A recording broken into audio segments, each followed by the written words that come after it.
Hey, so are you tired of feeling stuck in the middle?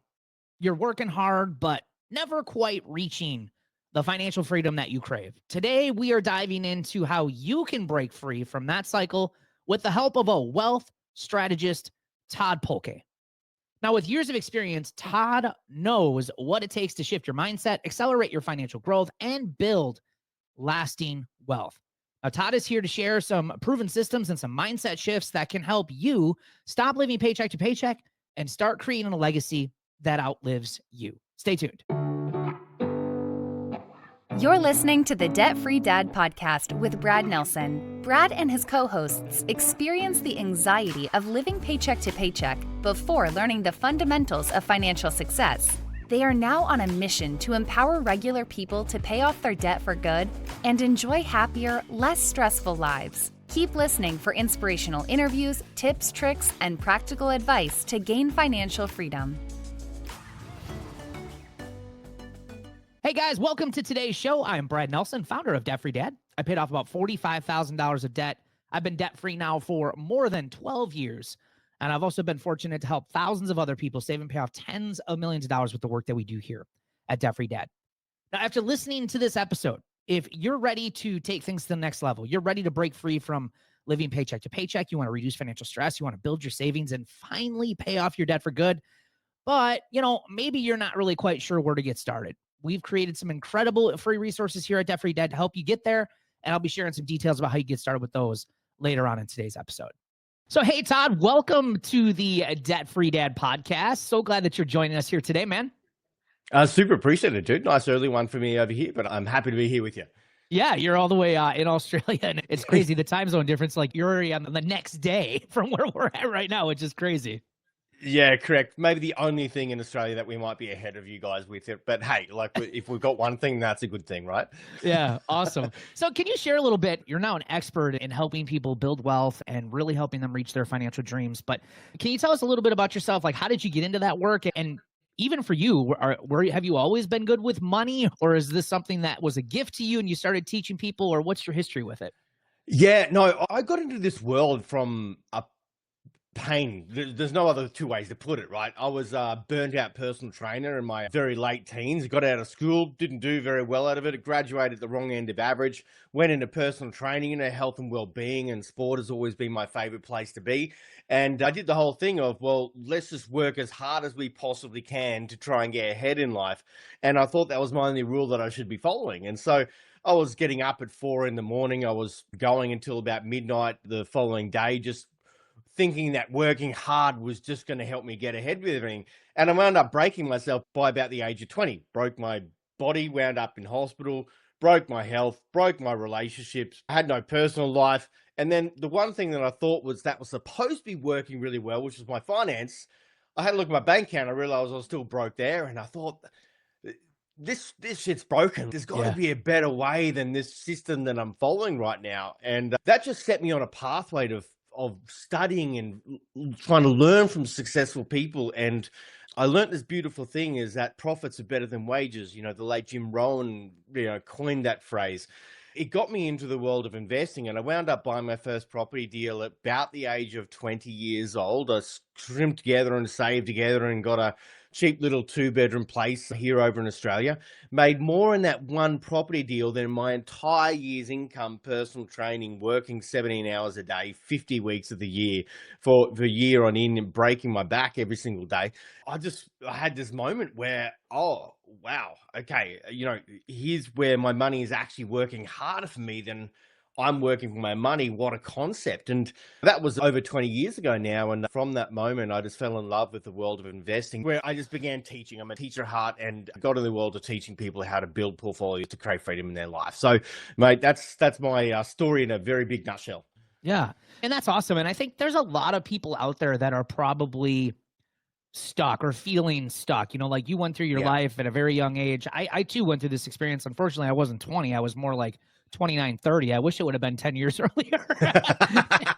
But, yeah, get pain nice and early, mate. I just found that was yes. the right way to go, right? Oh, Figure it right, out. right. I wish it would have. I mean, 10 years is a long time. I could have made some more headway. But if I look at my own journey, even you said it, you look at everything and everything just feels kind of broken. And I feel like there's a lot of people who feel stuck. What do you feel in working with people and helping people? Like, what are some common mindset traps that keep people from seeing the potential of, like you said, real estate investing, or just investing in general, Right. or just getting out of debt, or just improving your finances? Like, what holds most people back, you think?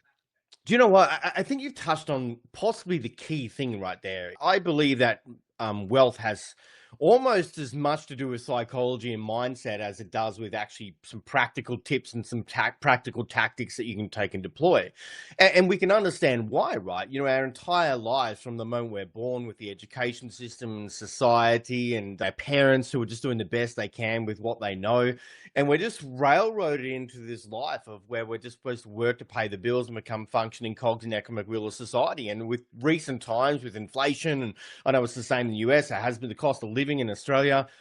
Everyone's just, the squeeze is on in a big, big way now. Yeah. And so we're programmed our entire lives to go, and I've literally just finished, my book is about to be published called Escape the Middle, right? And the whole point is that our entire lives, we're programmed to this middle type of living. And, when we get into that level of psychology and living in that space, sometimes it can feel really difficult to kind of break it, right? Because it's just what we've been doing for decades of our life, potentially, right?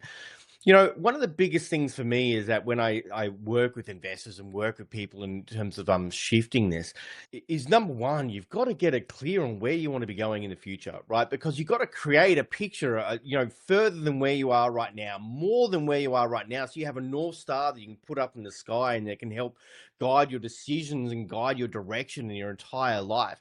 And then one of the biggest things about shifting psychology is not about you're just going to take a magic pill and everything's going to change overnight. It's really all about, well, what are one or two small habits that I can really begin working on right now that are normalizing wealth creation in my life, as opposed to normalizing just work to pay the bills in my life. And that's one of the big psychology shifts, without going super deep on it, one of the big psychology shifts that I've found has helped most people that I've ever worked with. Yeah, for sure. I feel like that's where, in my experience, working with a lot of people and helping them end paycheck to paycheck living, is a lot of us are stuck in that. Like, this is all I've known. This is all I've known growing up. This is all my friends and family do. This is all my coworkers do. Like, right. So how did you, or what do you recommend to help people challenge that and break through that? Because it is a hard thing to separate yourself from, even while getting out of debt. That was something I struggled with, was kind of falling back to my old ways. Well, everybody else is doing this. Like, why should I be any different? It took some time and some practice and honestly some failures in trying to get out of debt to learn, like, I really have got to go against what most people are doing. Yeah, it's so true. And you've got to be willing to let people down. And when I say that, it scares a lot of people, because as human beings, connection is something which is so critical and so important to us. But we have to be prepared to let people down. And what I mean by that, it's not about letting them down physically, but it's letting them down based on the expectations they have of you, of how you're supposed to behave and who you're supposed to be. Anyone that's listening in on this type of podcast, like listening to you right now, like, they're obviously at some level, they're committed to a certain level of personal growth. They're committed to a certain level. I want to become more than what I am right now. Right. And sometimes it may feel like, hey, I just need to get out of a bit of debt, or I need to do this because it's really painful right now. But as we go through that journey of getting out of debt, we actually become a different person in the meantime, because all of a sudden we actually tap into these resources, this level of awareness that we never had before. One of the things that, I have no way to substantiate this, but I heard this really early on, and I thought this was just such a beautiful frame of thinking about life, was that every single day we walk past 7 opportunities that could turn us into a millionaire. Now, I have no way to substantiate that. But what if you were looking at life from that lens? What if you were looking from life that there is an opportunity that's sitting out there, but because of our level of programming, we're just got some blinkers on in our life right now that we're not recognizing? What if we could actually start taking those blinkers off to see really what's out there in the different types of opportunities? But you're right, it can be really difficult, because everyone and everything around us is keeping us in this mode. One of the things I always talk about is shifting your ecosystem, right? We will unconsciously, subconsciously set up an ecosystem around us to support who we currently are. I'll say that again. We'll unconsciously set up an ecosystem around us to support who we currently are. But you're not going to create a brand new level of result if you keep with the same level of thinking, and you'll never out earn yourself. And so one of the biggest things we've got to focus on doing is that we set this target. Then we've got to decide, who do we need to become the quality person in order to create this level of result? And then how can I design my ecosystem around me to support who I'm becoming into the future to create this different level of result? And that could be simple things like a vision board. It could be having a debt funnel that you're constantly, ticking off that as you're kind of achieving your certain levels, even if it's $5 a week, whatever it is. Or maybe it's I used to set an alarm on my phone. It used to just come up and say, are you being busy or are you being productive? And so it would interrupt my pattern every 90 minutes in my life just to make sure that I'm still playing my life at a different level that I've chosen to be. Yeah. Yeah, and you're so right. I mean, it's that old saying of, you're the average of the 7 people you surround yourself with, right? Yeah. And I love that you brought that up, that ecosystem. Subconsciously, you're creating that. And it does. A lot of times when it comes to financial issues, financial challenges, we don't understand that subconscious, our mindset, our money beliefs, they really can hold us back. And like you said, you almost get this tunnel vision where you can't really see outside. And you mentioned these 7 opportunities that you could become a millionaire. But I mean, you get this tunnel vision so much, it's hard to kind of see outside of what the potential is actually out there. Yeah. It's so true. And sometimes we have to create that break in what our version of reality was ourselves, and how we're going to actively put ourselves in a different environment that's going to expose us to different things in life. When I was 21, I used to wander around some of the wealthiest neighborhoods in Australia, in a certain place in the Gold Coast, and I would go door knocking. And my door knocking would just be, hey, can I have 5 minutes of your time? I just wanted to ask some questions around how you got to where you are. And I was just purposely putting myself in a different environment so I could actually shift my entire level of conditioning. Because if I kept playing in the same level of conditioning, I just knew I was going to keep getting the same result. And I can tell you now, felt really scary to go and do that the first few times. Yeah. But it was weird. But what I really found is that, there were so many successful people who were just willing to have a conversation with me. And we can sometimes get in our head that we're going to get rejected or things like that. But you know what? Every successful person has always had a hand up along the way in their life in some way, shape, or form. And how they're willing to help is absolutely phenomenal. So, when you can intentionally put yourself in that environment to break that conditioning, you can really kind of fast forward your success really, really rapidly doing that.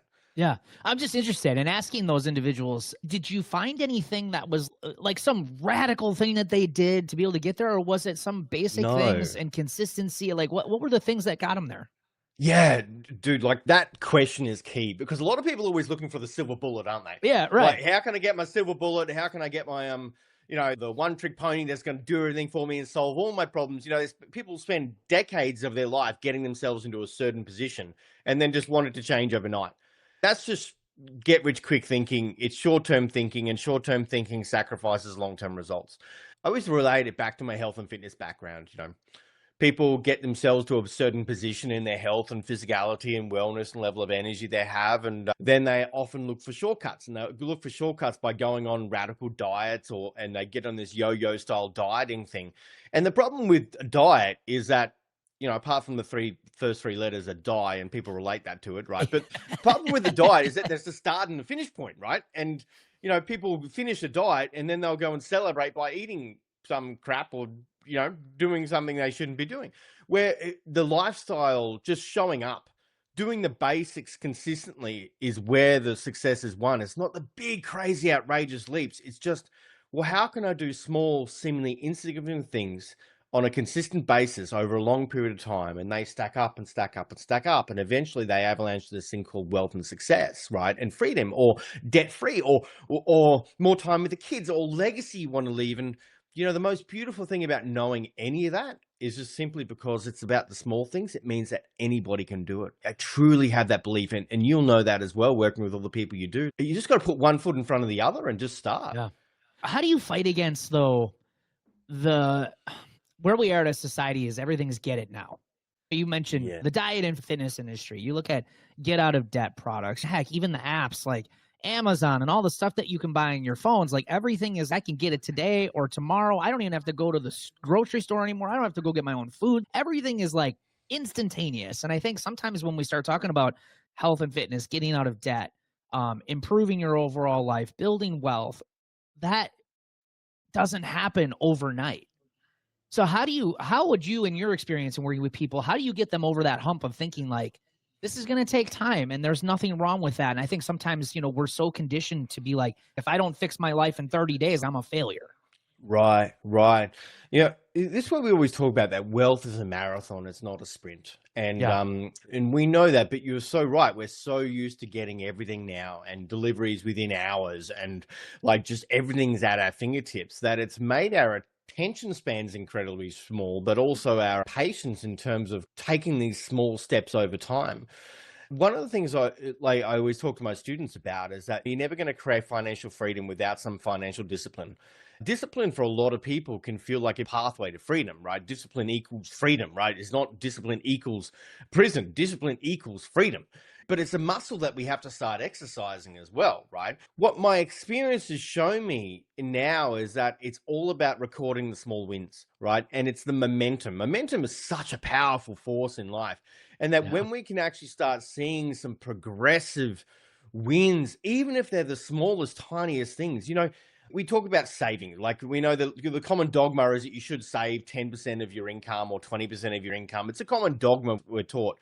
But sometimes people aren't in a position to save that. And they go, well, Todd, you don't understand. Things are super tight. I've got debt. I've got this. I just can't save 10%. And I go, great, no issues. Why don't we start with 1%?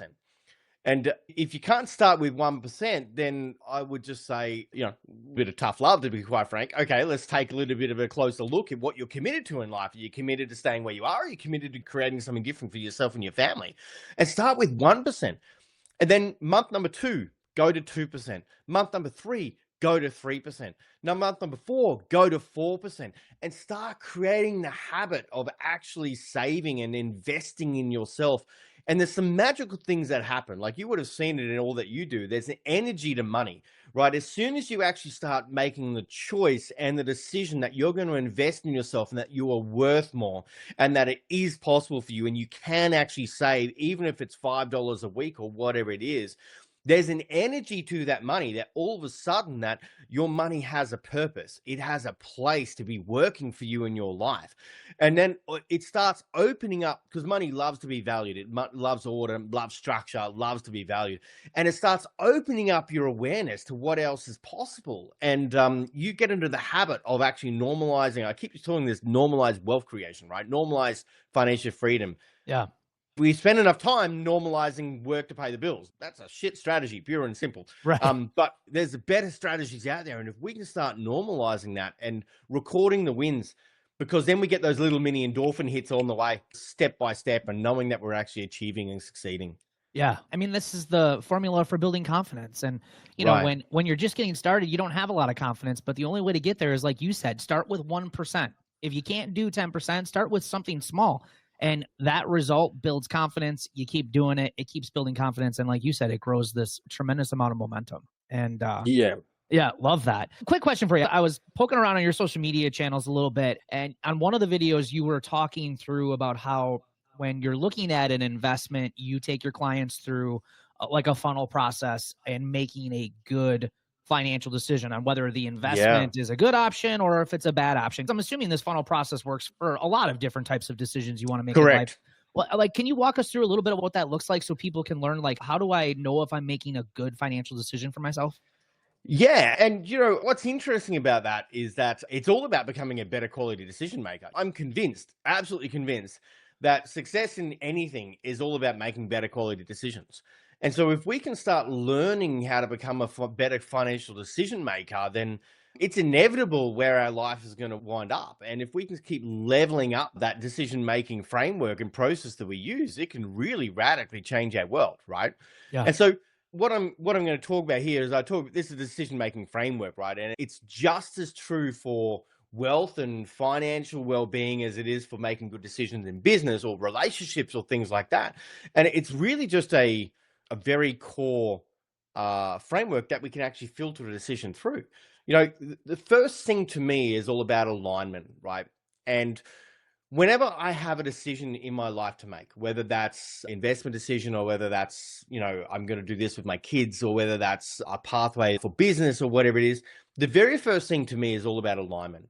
Is this decision I'm about to make in alignment with my value system, or is it not? If it's not in alignment with my value system, it goes against my values, I'm out. It doesn't matter how much money I'd make. It doesn't matter what it would bring. I'm just out. Like, I'm a big believer in values-based investing and values-based decision making, because otherwise that's my sleep at night factor, right? Right. And the other big question is this question taking me closer towards my outcomes or further away towards my outcomes? And so if it doesn't pass those, my decision's done. I'm out. I'm sorted, right? That's why I won't really invest in things that destroy the planet, like, as much as I possibly can, because that's a value system of mine in conservation, right? And so I just won't invest in things that contribute to that cause that I don't believe in, right? I'm a big believer in that. So the first thing is all about alignment. The second thing is potential.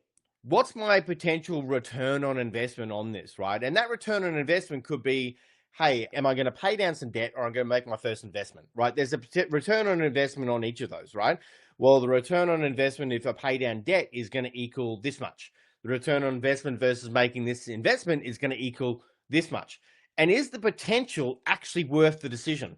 And once again, if it's not, then you already know you're done, you're out, right? Because sometimes we make these decisions without thinking about the outcomes, and we realize, well, I probably could have made a better decision there, or even by doing nothing would have left me in a better spot. So I think about potential. So alignment, potential. The next thing I always think about is risk, right? So am I comfortable with the potential risk based on the return I can potentially make? So always thinking about those risks in the first order and second order decisions and consequences that can wind up making. And if the risk is too high versus the reward, then I already know that, again, not a great decision to be making. And then finally is opportunity cost, right? Where I sit there and I go, okay, well, if I make this decision over here, then potentially it's going to, I could have done this opportunity over here, then there's an opportunity cost to not actually being able to take advantage of that. And sometimes that can be the most expensive opportunity cost that we can have. Like, for example, making the decision to invest versus not, the opportunity cost for later on is huge. The bill always comes due, making the decision to invest or not invest. The bill comes due. You either pay it up front or you pay it down the track somewhere. So, Right. When I think about decision making, how do we become better quality financial decision makers? Is it alignment with my values? Is it going to get me my outcome? Is the potential worth making the decision at all? What's the risk involved in it? Is that a reasonable risk I'm willing to take?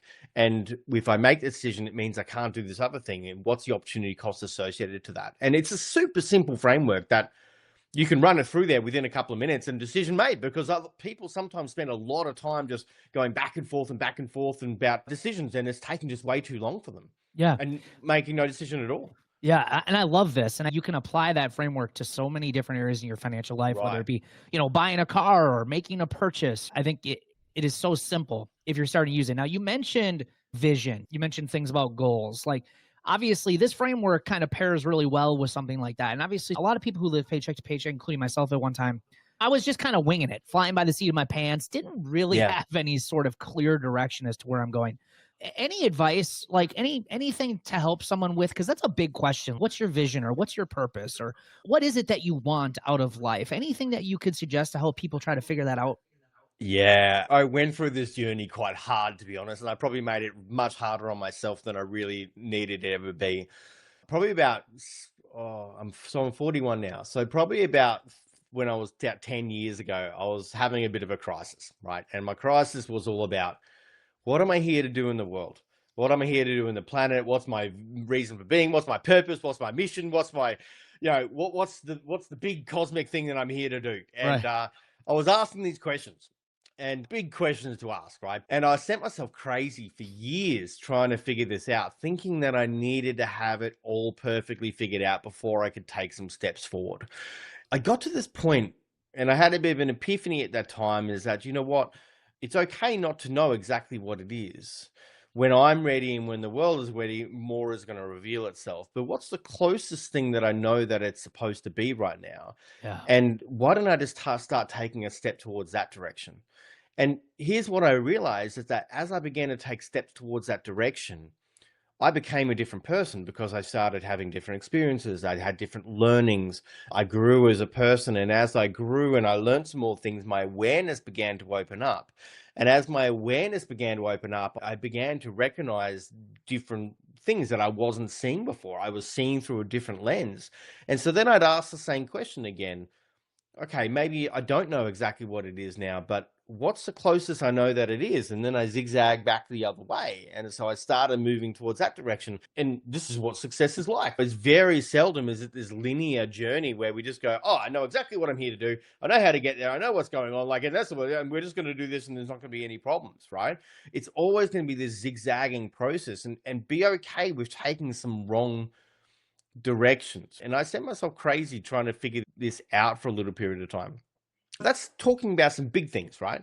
But what if we just bring it down to some things that we want in life, right? What if we just talk about, I want my kids to be able to understand money. I want to give my kids a financial education because that's something that's really important. What are your values telling you? You know, you want more time with your family. You want to be able to give back at another level, whether that's to a cause you believe in or to the planet or some people you care about. Maybe you're just sick to death of your job. And to you, it's just about, I just want some more time. I want some more choice. I want to feel more free. I want to feel like I have a little bit more control. And you can just come down to some absolute basics around what do you want to create for your life, right? And if we can just start actually getting ourselves towards moving towards that direction, right? Because most people live at the financial waterline where they're treading water financially and the water keeps lapping above the eyes and we're spluttering and we can't breathe sometimes. And sometimes it's hard to lift our head above the waterline to see something bigger than ourselves, than where we are right now. And as soon as we can actually start putting some firm feet on a nice solid financial foundation, I can tell you right now, and you know this, it just lifts your head above the financial waterline. You can see so much further than what you could see before. So I would just say, be okay with not knowing everything, but what's something that you can begin working on and just start on that and just know that as you go down that journey, more is going to open up. You're going to become more, you're going to grow more, you're going to see more. And as you do that, the clarity that you gain for what that ultimate thing for you is just going to open up at a deeper level as well. Yeah. Yeah. So good. Todd, this has been awesome. Where can people learn more about you? Now, you mentioned you have a book and obviously you've got a website. Where can listeners learn more about you? Yeah, absolutely. My book is being launched in Australia in all the major bookstores over here. Then we're going to be launching in the US very soon after, kind of 3 to 4 months after. But it's called Escape the Middle. It's on Amazon. You can get that on pre-orders right now in the US, also in Australia now. It is really an escape plan out of this middle type of living, middle income, middle earning, middle happiness, middle time, middle freedom, middle health. Like, how can we create an escape plan for the future on that? And so that's a place that people can go. But you know what? One of the biggest places, I run a free Facebook community called the Wealth Dojo. And it's called the Wealth Dojo. I've got a martial arts background, so I couldn't help myself. But it's called the Wealth Dojo because dojo actually means place of learning, place of practice. That's what it means. And so we run a free Facebook community. It's called the Wealth Dojo. And it's just a place where other people who want to learn how to invest, how to take control of their finances, we just come and hang out. I offer a whole lot of free resources and tools and things like that for people to be able to take part of. So love for people to be in the group. It's absolutely free. And it's just there to add value. Awesome. Todd, thanks so much for being here, man, sharing some wisdom. It's been great to have you on. And a lot of what you talk about is a lot of the same stuff that we talk about. It's just great to have a different viewpoint and so good to have you. Thanks so much. I really appreciate it. Thanks, man. Thanks for all that you do. All right, guys, if you're ready to break free from living paycheck to paycheck, you want to reduce financial stress, you want to build savings and finally pay off your debt for good. But again, maybe you're not sure where to get started. Don't worry. We've got you covered here at Debt Free Dad. Simplify My Money is sent to you every single Sunday to your email. Simplify Your Money is your step-by-step roadmap to better financial control. And you're also going to learn easy to follow strategies to help you manage your money effectively. Stress-free money decisions that are going to help you simplify your financial life with proven tips that actually work for regular, normal, everyday people. And you're also going to gain the tools and the confidence to tackle your financial goals head on. If you want to sign up for Simplify My Money, click on the link at the top of the show notes. Let's talk about that, baby. Let's talk about your money. Let's talk about all the good things, all the bad things that may be. Let's talk about that. Let's talk about that. Tune into Debt Free Dad. Tune into Debt Free Dad. All right, guys, that sound means it's time for the celebrations of the show. And today we are kicking off with Holly. Holly says, I'm getting some unexpected money from a CRA, so I am going to add $500 straight to my emergency fund, which is incredible, Holly. And she adds, I am also adding to my sinking funds for a summer trip that I have planned, Holly. Great planning, great budgeting win. Awesome job. Jamie says, I have my $1,000 emergency fund, and I have not had to go through the drive-thru to get coffee in the last month because of better planning. Jamie, awesome wins. Congratulations to you. And Vanessa, over $1,000 is in my emergency fund, and I paid an extra $1,000 to my next debt. Had to push the goal back a little bit on another card I was paying off because of a $530 emergency vet visit, but I will be getting that next debt paid off here mid-month next month, which is awesome, Vanessa. Congratulations to you. And as always, guys, congratulations to all of you guys who are taking a stand for your financial life and you're wanting better. Hey, we get that getting out of debt, it's not easy.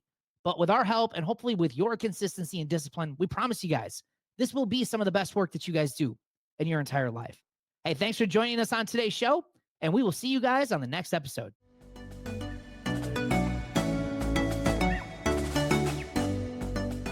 Thanks for listening to the Debt Free Dad podcast. Connect with us on Facebook, TikTok, YouTube, and Instagram. Just search Debt Free Dad. If you found value in today's episode, please leave us a rating and review. We so appreciate it. For resources, show notes, and links mentioned in today's show, visit debtfreedad.com. Catch you next week.